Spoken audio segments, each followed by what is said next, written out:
At this upcoming draft, it will make 7 years since Jimmy Butler was traded by the Chicago Bulls, a move which was meant to add more clarity on direction for the Chicago Bulls. And through two different front offices, that direction still isn't very much more clear. And could this year's draft provide that clarity? Could the Bulls make a move to add that to this team? We're going to talk a little bit about that. Plus, we're going to continue our draft player profiles today, and we're going to dive into the mailbag. All that and more right after this. You are now tuned in to Chicago Bulls Central, your number one place for all Chicago Bulls news and content.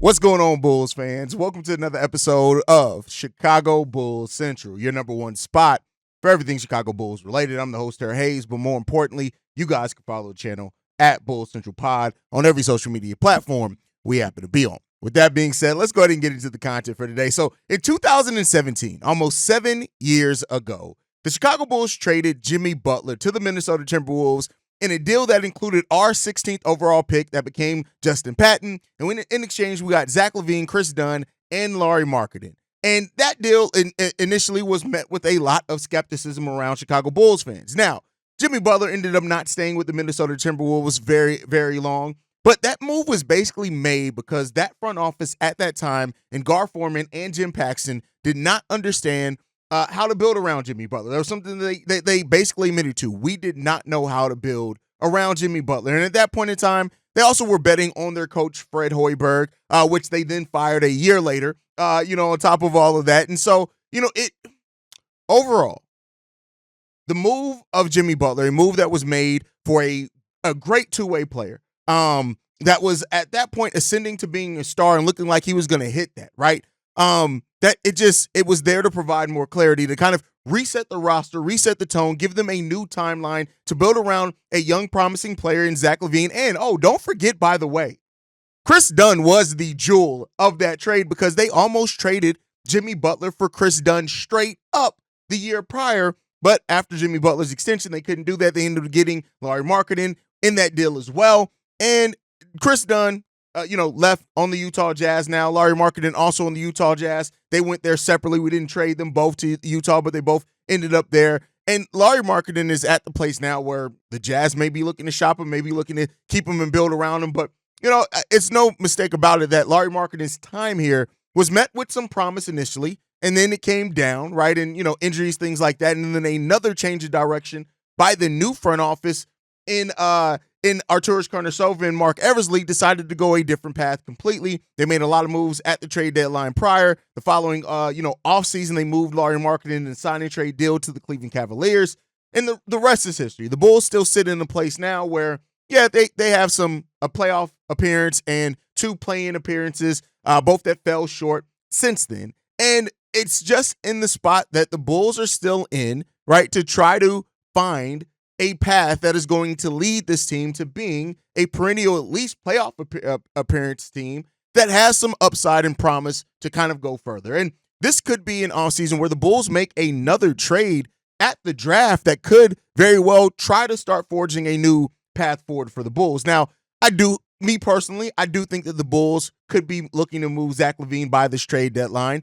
I think that as teams kind of strike out in the playoffs and things like that, that it could become available that some of these teams look to move their own first-round picks and try to get a more proven thing in Zack LaVine, who still, of course, has some doubts around him, but you know what he's going to be as a scorer at the very minimum. So, you have those things, those aspects. Could the Orlando Magic get involved, who's kind of been rumored several times now for Zack LaVine with that number 18th pick? The Philadelphia 76ers, who could theoretically absorb most of Zack LaVine's contract without sending a whole hell of a lot back. They sit with the 16th overall pick.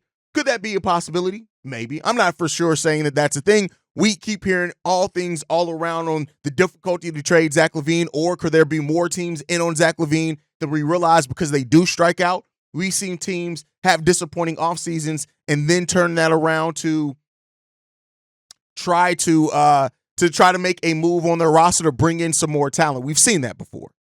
And that's the question that the Bulls, 7 years after a Jimmy Butler trade, now sit themselves again in a similar situation with Zack LaVine, to where the Bulls could make a draft day trade that kind of surprises the pundits around the NBA. Is it likely? That depends on how you look at this front office. After the years of kind of inactivity and things like that, it depends on how aggressive or how focused they are on moving Zack LaVine. But the thing that I keep saying to you guys in any type of potential Zack LaVine trade is be prepared to be disappointed by the return in that trade for Zack LaVine. Just be prepared to be disappointed. There's a high probability that the Bulls are not going to get back near value for it, and that's where the Bulls have put themselves in through a series of events and decisions or non-decisions that have then left them at this place to where they almost have to look to try to move Zack LaVine to try to just be able to fledge out an actual full roster and not go over the dreaded luxury tax that Jerry Reinsdorf does not want to have the Chicago Bulls go over. So that's where the Bulls sit right now. And, maybe it's not Zack LaVine. Maybe it is a draft day trade with Alex Caruso, sending him out somewhere and getting a lower first-round pick. Maybe it is something built around Nikola Vucevic, which we actually have a Vuce trade idea from Bleacher Report I'm going to go over here in the next segment. But with it all said and done, this draft is the next opportunity for the Bulls to really continue this change that they have started this offseason through the coaching staff, but actually make it happen on the roster. And will we see it? That's the biggest question. And, at some point, you just got to understand that this front office is trying to do what they can and trying to find what can stick. We're basically exactly a month until the NBA draft. We are 30 days away from the NBA draft. And over those next 30 days, this front office should be going over each and every opportunity, every call, every different scenario to try to figure out what the path forward for the Chicago Bulls team is going to be. And through that may very well be making some moves and decisions that are going to upset your fan base, that are going to upset that I'm going to sit here on the show going off about, but maybe it works out in the long run. Now, are Bulls fans patient enough for that? Hell no, we're not. Because the Bulls fans understand that that we want it, and we want it now, right? We want this team to be what we feel we deserve right away. But there is a chance, and great front office, right? Make the right decisions that are both, they look at the short term and the long term. And sometimes as fans, we don't always see the long term. And that is the thing that is more difficult for your fan base to kind of buy into, is the long-term play, especially for a long-term that we've been waiting. It's almost been a decade with, like I said, a playoff appearance. Thank you for that. And some play-in appearances. And other than that, it's been a bunch of shit and malarkey, to be 100% correct in this. So we'll see what the Bulls have in store. It's funny that we're almost a year. This draft will make 7 years since Jimmy Butler was traded. And, for a front office at that time, which Garpax were a different front office than what we have now, we had hoped that they were going to start. And Laurie looked, in his first 2 years, basically, looked like a guy that, hey, maybe we got us one. But then through the bad decisions of coaching, that is why coaching is so important. And when people bring up things like, is Billy Donovan the right guy, things like that you have to legitimately ask that, right? Look at what Daniel Gafford and Derrick Jones Jr. are doing right now in the Western Conference Finals. Look at that. These are two guys that we had on this team that, the Gafford trade I kind of understand in a way, right? Like, that Gafford wouldn't have gotten the contract he's on right now by the Bulls, but they didn't necessarily have to make that move then. He still had quite a bit of, he had 2 years, I think, left on his deal on that rookie scale before they had to necessarily look at that. But, that is what it is. Then Derrick Jones Jr., a player that always found a way to impact the game for the Chicago Bulls, always. But we just could not put him in a row. We played him mainly at backup center, right? Mainly at backup centers and we only played him, 15 minutes per game? And now look at what he's doing for that Dallas Mavericks team. Coaching is so important as well, and truly evaluating and seeing the ceiling of a player, because system, of course, team construction makes a big part in that as well, because we didn't have anybody the gravity of a Luka Doncic or Kyrie Irving, which does make those guys' job easier, right? And they're smart enough basketball players, but and coaching also plays a part in this, and that is why hopefully the changes to the coaching staff end up paying off for the Chicago Bulls team, because if it does, right, and you got two coaches, hopefully, in Wes Unseld Jr. and Dan Craig, that are going to really, really help bring a different voice to this team that may help in some of those areas that this coaching staff currently has lacked in, but I guess we'll see with that. Now, moving on from that, talking about trades, maybe a trade that's somebody that I don't expect the Bulls to be able to move easily. But we do have a trade from Bleacher Report for Nikola Vucevic in this one. And I want to go over this because I do think that if Vooch is moved, this is the type of deal that we can probably expect back. I know some Bulls fans are hoping, and some of you guys, listen, some of you guys in the comment section that talk about trades for like Zion Williamson and saying that, oh, we need to go out and get, well, who's the other? There was another guy that you guys left in the comment section that I was just like, oh, Alfred Sengun. You think the Houston Rockets that are trying to build around their young players are going to move Alfred Sengun? What are y'all smoking? I keep coming back to this. What are y'all smoking? I don't know if I need some of it or not, but like some of y'all are smoking some real stuff and aren't really in the real world. And I don't know what that's about, but nonetheless. So this is a trade that was presented by Bleacher Report. They had articles of kind of trades that could happen on draft day that could surprise the NBA. And it was Nikola Vucevic for Luke Kennard and Zaire Williams from the Memphis Grizzlies. Now, this is a move that I don't expect Bulls fans to be clamoring over. This basically just gets the Bulls off the contract of Nikola Vucevic while bringing in two kind of younger players that may fit the timeline better for the Bulls. It also helps the Bulls kind of break up some of that log jam they have right at with their contracts near the luxury tax, because then you're breaking it up for two players that are at lesser contracts, right? So you're looking at that aspect of it as well. But overall, this trade, Luke Kennard and man, how do you put this into words? Like, these aren't players that are terrible. Luke Kennard last year averaged 11 points per game, 3 rebounds, 3.5 assists on 44% shooting. Again, this is a guard. The Bulls, do they really need more guards? Maybe with some things that may change on the roster. The one thing that Luke Kennard does bring, though, is near elite 3-point shooting the last 2 years. So last year, in 2022-23, he was an over 40% 3-point shooter. Matter of fact, he's a 43.9, so basically 44% career 3-point shooter, taking 4.6 per game. Last year with the Memphis Grizzlies, only playing 39 games, though, he shot the ball 45% from three, taking over 6 3-pointers per game. That brings in a skill that the Chicago Bulls absolutely could use. And then in Zaire Williams, you get a 6'9" forward who's only 22 years old, has tremendous upside. This is a guy who was a former 10th overall pick.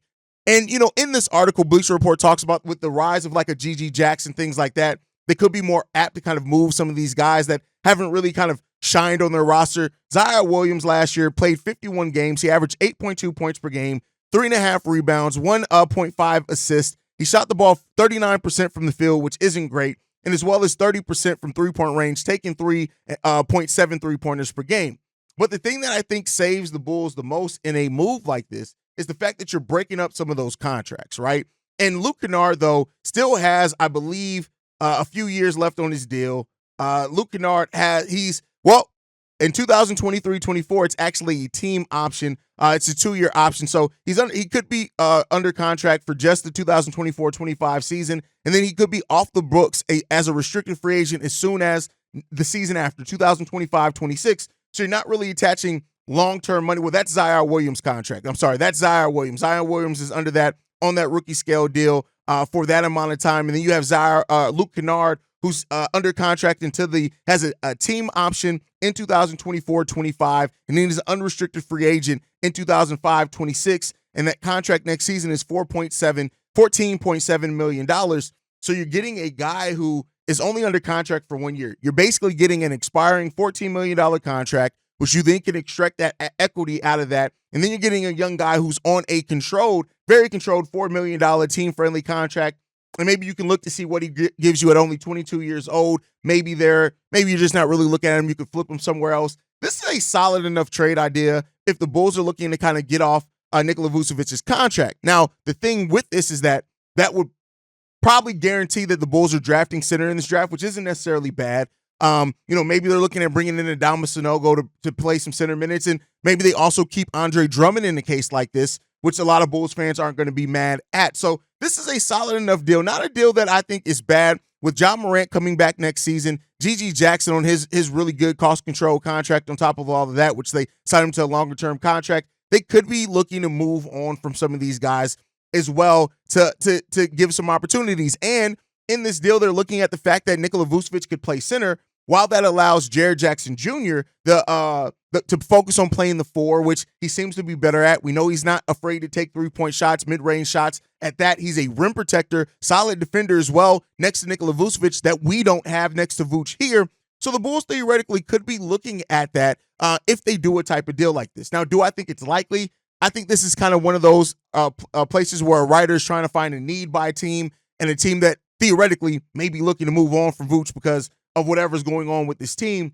But I maintain that I think the Bulls are just going to let Vooch's contract kind of play out. But if they were to explore some trades, this isn't necessarily the worst one, at least not in my opinion. You guys can let me know what you guys think on that down below. All right, we're going to continue draft. We took a couple of days off from drafts. You guys know I'm kind of more focused right now on second-round type players that could help the Chicago Bulls, right? That's kind of where my focus is right now on with the Bulls in my draft coverages. If the Bulls were to buy a second-round pick, who are some of the players that could be there that could absolutely help the team? And the guy that I'm going to be talking about today is Jalen Bridges, 6'8", 215-pound combo forward that can play either forward position. He'd be a little bit undersized at the 4, but, you know, we talked about like a Caleb Martin. He can play similar roles. And this is a guy who shapes up to be a really good 3-and-D player at the next level. That's it. Like he has those 3-and-D. He also has a little bit higher upside. Now, he is a senior, so he's 23 years old, a little bit one of the older players in this draft. But this guy has the mechanics. He's a shooter. He brings all of that. He's already showed some shot creation as well on pull-up threes, stuff like that. For second-round picks, this is the type of guy that theoretically in drafts you're looking for in the second round. Very good, high IQ player. Wouldn't call him a point forward by any case of the imagination, but he understands how to move without the ball as well as move the ball around enough in a team offense and concepts there. He's a defender with a long wingspan as well. He has that 6'10" wingspan at being 6'8" basically is where he measured in at the draft about 6'7" though. So take that for what you will. Pre-draft, they had him at 6'8", but the draft combine, he measured at a little right under 6'7". So take a look at that for what you will. Maybe a little undersized there, but he gets in passing lanes. He plays great IQ as far as defensively in zone defense. He has good solid on-ball defense as well. But the thing I like about him is the catch-and-shoot three-point shot, how he moves off ball. He does all those things extremely well. Now, he was kind of inconsistent shooting the 3-ball until his senior year. And you guys know when players kind of flash that consistency kind of later in their collegiate career, that's some reason to be for concern. But he's never been a bad three-point shooter. For his career in college, a 37% three-point shooter, taking 3.5 three-pointers per game. His senior year, he took 5.1 three-pointers per game and hit that at a 41% clip. That was by far his best season. He also, his freshman year, shot the ball 40% from 3, taking 2.5. And then his sophomore year, 32%, and his junior year, 32%. So take that for what you will, but this is a guy who has the IQ, can play off ball, can move off ball, can catch and shoot.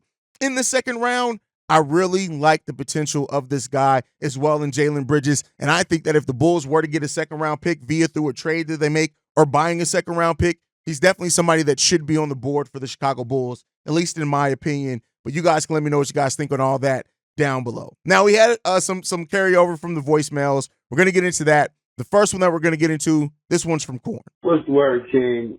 It's Corn. Let's get right into it, King. I got a game. I got a game for us to play. All of us is Bulls fans. It's called If You Was AK, okay? Now, if you was AK, what is your perfect offseason? That's my question to you.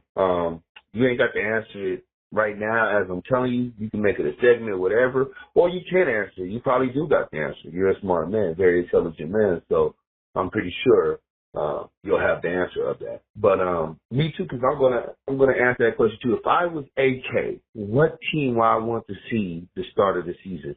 What I would want my roster to look like if I was AK, and anybody, you know what I'm saying? This is for Bulls Nation. Let's play it. If you was AK, what would you do? How would this team work out? The draft, everything. And what product would you put out for us, the nation? And what message is you sending to us, the nation, of what this season is going to be? Is this season is going to be a building block for the next to come? Or is we, like we say, just retooling till we can add another piece and still be competitive and still trying to be in the playoff picture? What will be your move if you were AK? So that's what I'm on right now. That's the question I got for everybody to ask, because it's the off season. Why not? It's the fucking off season. Boy, we ain't got really shit else to talk about till the draft get here. So when the draft, before it gets here, that's just the question I have. Of course, for you, King, and to the Cognac, Kings as well. I'm going to ask them, say, if y'all was AK, Steve-O, C-Dub, Bobby, Big Kev, any of them, if y'all was AK, what roster is you putting out there? Again, if you was AK. So that's the question I got for you, King. If you was AK, you was the vice president of operations. What product? What would the roster? What would be your 12-man roster? All right, King. Have a blessed day. Always appreciate you. Love you. Blessings. If I were AK, here's the thing. If I were AK, I'm just trying to bring more about a direction and a play style to this roster. This team is a team that likes to play, that is better when it plays fast. Io in transition, he was our best transition player, and we played better in transition when him, Alex Caruso, and things were out there, right? And, of course, Javonte Green aided that as well. So I'm trying to add that clarity to the team with finding a young, athletic big man that can also protect the rim. That's my first thing in the draft. If I can get that in the draft, right, no matter what I got to do to get that, that's going to inform kind of the other moves that I make. I'm also at this point, either Zack LaVine or DeMar DeRozan are gone off this roster. That's just what I would do. You got to kind of you got to start moving forward with your roster.